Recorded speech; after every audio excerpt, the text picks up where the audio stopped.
Cloud Marius के करीब जाता है और कहता है, मुझे खुशी है कि तुम घर वापस आ गए हो। अगले दिन सुबह क्लाउड उठता है तो उसे मारियस कहीं दिखता नहीं, तो वो उसका नाम पुकारता है। फिर उसके बाद वो मारियस के रूम में जाता है। मारियस उस वक्त तैयार हो रहा था। तब क्लाउड उससे पूछता है, तुम इतनी सुबह कहाँ जा रहे हो। मारियस उससे माफ़ी मांगता है और कहता है, शहर में एक अर्जेंट सिचुएशन है, इसलिए मुझे जल्दी ही वापस जाना होगा। फिर वो फुल स्माइल के साथ कहता है, मैंने नाश्ता बना दिया है, इसलिए इसे खाना याद रखना, मुझे वरीड मत करना। क्लाउड कहता है, मैं अपना ख्याल खुद रख लूंगा, जल्दी करो और जाओ, लेकिन ज्यादा जल्दबाजी मत करना, रास्ते में अपना ख्याल रखना। तभी मारियस क्लाउड को अपनी बाहों में भर के उसकी ओर लीन होकर कहता है, क्या तुम कुछ भूल गए हो। क्लाउड उसे देखता है और फिर जेंटली उसके चिक पर किस करता है। तब मारियस खुश हो जाता है। फिर सीन शिफ्ट होता है क्लाउड के ऑफिस में। वहाँ की मैनेजर क्लाउड का रिपोर्ट देखते हुए कहती है, ऑल राइट, तुम्हारा रिपोर्ट अच्छा लग रहा है, अपने डिपार्टमेंट के इंचार्ज इयान टेंट को रिपोर्ट करो। क्लाउड कहता है, जरूर। फिर वो उनका शुक्रिया अदा करके इयान के पास आता है। ये है यांग टैंग, मैं इसे यांग बुलाऊंगी, ठीक है।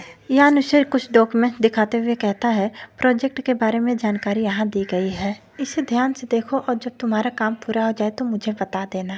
क्लाउड कहता है, समझ गया। ये बोलने के बाद वो डॉक्यूमेंट ध्यान से देखने लगता है। क्लाउड की शानदार पढ़ने की क्षमता के कारण उसने सभी आवश्यक जानकारी जल्दी ही समझ ली। क्लाउड के परफॉर्मेंस से यान खुश हो जाता है और उसे पर्सनली प्रोग्रामिंग में गाइड करता है, मतलब वो उसे प्रोग्रामिंग सिखाता है। क्लाउड स्मार्ट था, वो तेजी से सब कुछ सीख लेता है। कुछ समय बाद रात हो जाता है। यान समय देखता है, 8:15 हो रहा था। तब वो क्लाउड से कहता है, चलो रात को यहीं रुकते हैं, कल तुम कोड की एक लाइन लिखने की कोशिश क्यों नहीं करते। वैसे क्या तुमने डिनर का प्लान बनाया है। क्लाउड कहता है, नहीं, क्यों, तुम क्यों पूछ रहे हो। यान कहता है, जाओ तुम अपना सामान व्यवस्थित कर लो, क्योंकि आज तुम्हारा काम पर पहला दिन है, मैं तुम्हें वेलकम मील पर ले चलूंगा। क्लाउड उसे शुक्रिया कहता है। फिर वो अपना फोन चेक करता है। उसने मारियस को मैसेज किया था, लेकिन अभी तक मारियस ने उसके मैसेज का कोई रेस्पॉन्स नहीं दिया, तो क्लाउड सैड हो जाता है। फिर वो मारियस को कॉल करता है। दूसरी ओर मारियस फोन उठाता है और पूछता है, क्लाउड क्या हुआ, क्या तुम्हारे पेट में दर्द है। क्लाउड कहता है, ऐसी बात नहीं है, मैं केवल। ये बोलने के बाद वो चुप हो जाता है। फिर अपना गला साफ करके कहता है, मैंने तुम्हें याद किया, बस इतना ही। ये बोलते वक्त उसके फेस पर मिक्स एक्सप्रेशन था। क्लाउड खुश और सैड, साथ ही वो शाय है। सैड इसलिए है क्योंकि मारियस ने उसके मैसेज का कोई रिप्लाई नहीं दिया। खुश इसलिए कि अभी वो बात कर रहा है उससे, और अपने लवर से बात करते वक्त तो हर कोई शाय फील करता है ना। और देखो मारियस भी कितना खुश है, सिर्फ ये सुनकर कि क्लाउड ने उसे याद किया। सच में मारियस केवल यही चाहता है कि क्लाउड बस उसके बारे में सोचे। फिर मारियस क्लाउड से माफी मांगता है और कहता है, मुझे माफ करना, मुझे कुछ काम से डील करना है। क्लाउड कहता है, ठीक है, मैं तुम्हें इस बार छोड़ रहा हूँ। कुछ समय बाद दोनों एक दूसरे से बात करने के बाद फोन रख देते हैं। क्लाउड फोन की ओर सैडली देखता है, फिर अपने मन में सोचता है, मैं अभी तक तुम्हें अपने इंटर्नशिप के बारे में भी नहीं बता पाया। खैर छोड़ो, मुझे यकीन है कि वो इसके लिए बहुत बिजी है, मैं उसे अगली बार बता दूंगा। वो ये सोच ही रहा था कि तभी वहाँ इयान आता है और उससे कहता है, हे बडी, तुम यहाँ क्यों हो, मैं तुम्हें ढूंढ रहा था, चलो खाना खाने चलते हैं। फिर वे लोग रेस्टोरेंट जाते हैं। वहाँ कैलम भी होता है। आधे रास्ते में कैलम उन लोगों को मिल जाता है, तो वो उन लोगों को ज्वाइन कर लेता है। कैलम के साथ होने से इयान थोड़ा नर्वस फील कर रहा था। फिर वो क्लाउड से कहता है, हाल ही में कैलम का मूड खराब था और उसने मुझे भी साथ में ड्रिंक पर ले जाने की जिद की, इसलिए मैंने उससे कहा कि वह हमारे साथ चले। उम्मीद है तुम्हें इससे कोई आपत्ति नहीं होगी। तभी कैलम क्लाउड से कहता है, मिस्टर इंटर्न, तुम्हारा सरनेम लिंग था, है ना, तुमने काम शुरू कर दिया है। क्लाउड कहता है, ओह हाँ। फिर कैलम मेन्यू देखते हुए कुछ वाइन वगैरह ऑर्डर करने को कहता है, तो यान कहता है, तुम अकेले पियो, मैं तुम्हारे साथ नहीं पीऊँगा। कैलम कहता है, हाँ, मैं बस जल्दी से कुछ लूँगा, इन दिनों मुझे बिना पिए सोने में दिक्कत हो रही है। आधे घंटे बाद कैलम और इयान दोनों पीकर टुन होते हैं। क्लाउड अपने मन में चिल्लाते हुए कहता है, आखिर उनके साथ क्या हुआ। यह तो उनके कहने के बिल्कुल उल्टा है। मतलब अभी इयान ने कहा था ना कि वो नहीं पिएगा, लेकिन अभी देखो वो पी के एकदम ढेर हो गया है। और कैलम, उसने कहा था कि वो बस थोड़ा सा पिएगा, लेकिन देखो अभी वो पूरा बोतल गटक के उसे हक करके अपने प्यार का इजहार कर रहा है। कैलम पूरी तरह से नशे में होता है और एक ही बात बड़बड़ा रहा था कि जैन, मैं तुमसे प्यार करता हूँ। ये दोनों पूरी तरह नशे में होते हैं। इयान की तो आत्मा तक नशे में होती है। फिर कैलम आगे रोते हुए कहता है, तुम भी मुझसे प्यार करते हो, है ना। मेरा इंट्यूशन मतलब अंतर्ज्ञान हमेशा सही रहा है। फिर वो और जोर से रोते हुए कहता है, क्या यह अच्छा नहीं है कि मैं बेटा हूँ, क्या इसलिए अब तुम मुझसे प्यार नहीं करते। क्लाउड उसे ऐसे देखकर मन में ही गुस्सा करता है और कहता है, मुझे इसके लिए एक्स्ट्रा सैलरी मिलनी चाहिए। हाँ क्लाउड, तुम्हें इन दो नशेड़ियों को देखभाल करने के लिए एक्स्ट्रा सैलरी तो मिलनी ही चाहिए। अगले दिन इयान ऑफिस आता है। उसके सर में दर्द था। वो कहता है मैं उस बेवकूफ़ के साथ कभी भी शराब नहीं पीऊँगा। वहीं क्लाउड अपने कंप्यूटर पर काम कर रहा था। वो इयान को देखता है और फिर उसे एक मेडिसिन का बोतल देते हुए कहता है इसे पी लो इयान, इससे तुम्हें अच्छा फील होगा। इयान कहता है थैंक यू, कल रात तुम्हें परेशान करने के लिए माफ़ी चाहता हूँ। क्लाउड कहता है कोई बात नहीं। तभी उसके फ़ोन पर मैनेजर का मैसेज आता है। मैनेजर कहती है कि बॉस तुम्हें अपने ऑफिस में बुला रहे हैं। क्लाउड कहता है बॉस? मैनेजर कहती है हाँ जल्दी करो और जाओ। तो क्लाउड जल्दी से कैलम के ऑफिस जाता है। वो दरवाज़ा नॉक करता है और कैलम को बॉस कह के बुलाता है। कैलम उसे देखता है और उसे अंदर आने के लिए कहता है। फिर वो उससे माफ़ी मांगता है और कहता है कल के लिए मुझे माफ़ करना। मुझे उम्मीद नहीं था कि मैं इतना नशे में हो जाऊंगा। मुझे घर पहुंचाने के लिए शुक्रिया। दरअसल मैं तुम्हें लंच पर ले जाने के बारे में सोच रहा था क्योंकि तुमने मेरी मदद की थी। क्लाउड ऑकवर्डली हंसते हुए कहता है ओ प्लीज़ इसके बारे में चिंता मत करो बॉस। कैलम कहता है यह कुछ भी नहीं है, बस एक कैजुअल इनविटेशन है। वैसे तुमने अभी तक लंच नहीं किया है ना?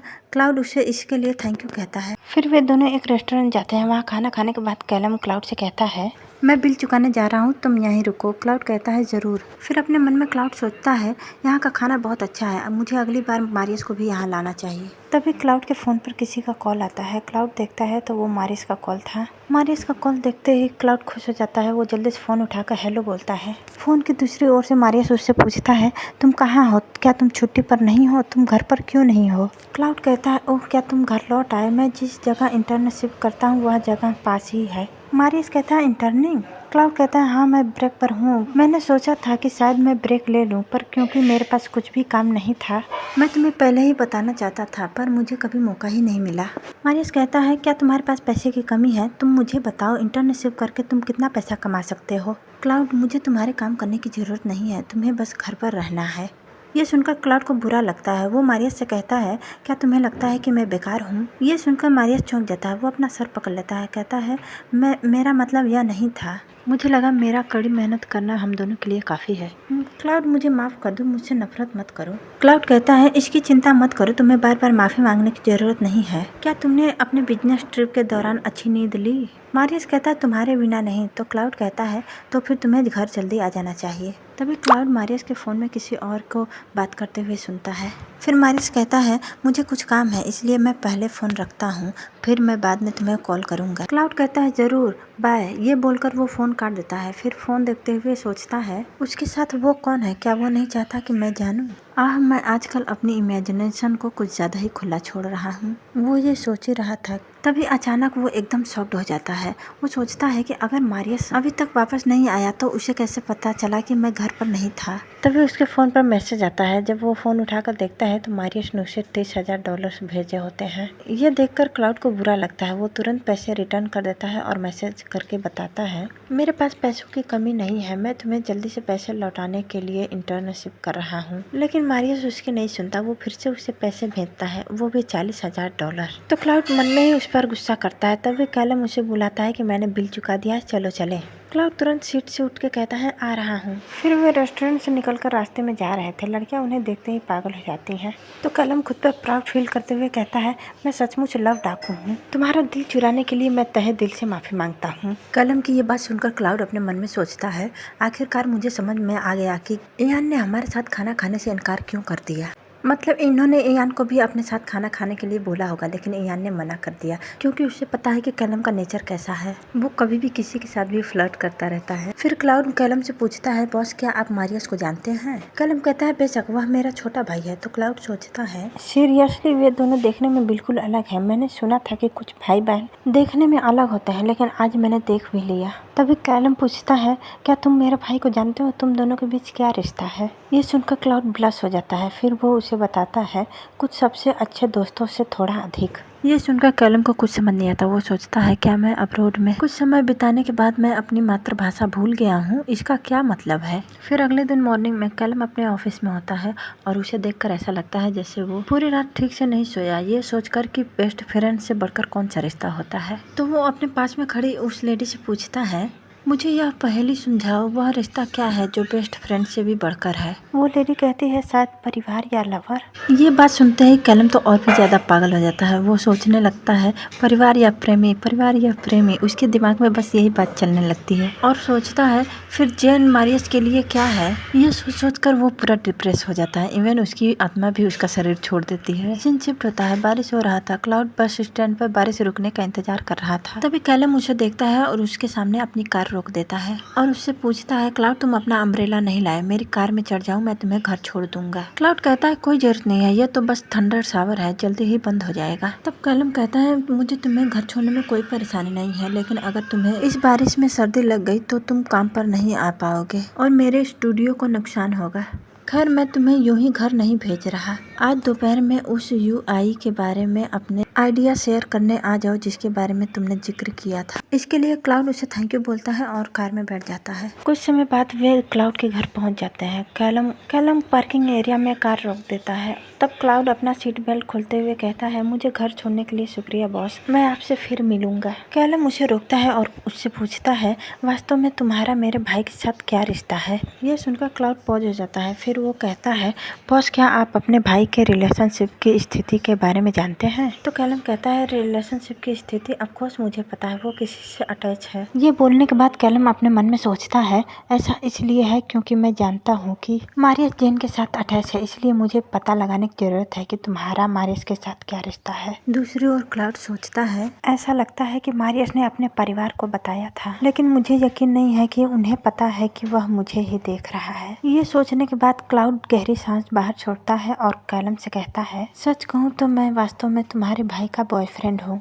कैलम उसे देखते हुए कहता है क्या क्या तुमने क्या कहा, तुम मेरे भाई के बॉयफ्रेंड हो। फिर क्लाउड थोड़ा जोर से बोलता है हाँ मैं एक अल्फा हूँ, लेकिन मारियस और मैं वास्तव में करीब है। हम म्यूचुअली लव में हैं और हमारा जेंडर इसमें कोई चेंज नहीं लाएगा। ये बात जानने के बाद भी कैलम बहुत ही शांत रहता है, जैसे कि उसे कोई फर्क नहीं पड़ा। फिर वो क्लाउड से पूछता है क्या तुम दोनों करीब हो, क्या तुम दोनों एक दूसरे से प्यार करते हो। क्लाउड कहता है हाँ। सुनते ही कैलम के ऊपर तो बिजली गिर जाता है, उसे तारे दिखने लगते हैं और वो पूरी तरह से चौंक जाता है और सोचता है धोखा, तो मारियस धोखा दे रहा है। उसे इतना चौंका देखकर क्लाउड भी सोचता है क्या यह बात इतना चौंकाने वाला है, ऐसा लग रहा है जैसे मैंने उस पे बम गिरा दिया है या कुछ और। फिर कैलम खुद को शांत करता है और क्लाउड से कहता है तुम्हें घर जाना चाहिए, मैं इस बारे में मारियस से बाद में पूछूंगा। क्लाउड कहता है ओह श्योर, मुझे घर छोड़ने के लिए थैंक यू बॉस। यहीं पर यह वीडियो समाप्त होता है। वीडियो देखने के लिए शुक्रिया। अगर वीडियो जरा सा भी अच्छा लगा हो तो वीडियो को लाइक और चैनल को सब्सक्राइब करें प्लीज़।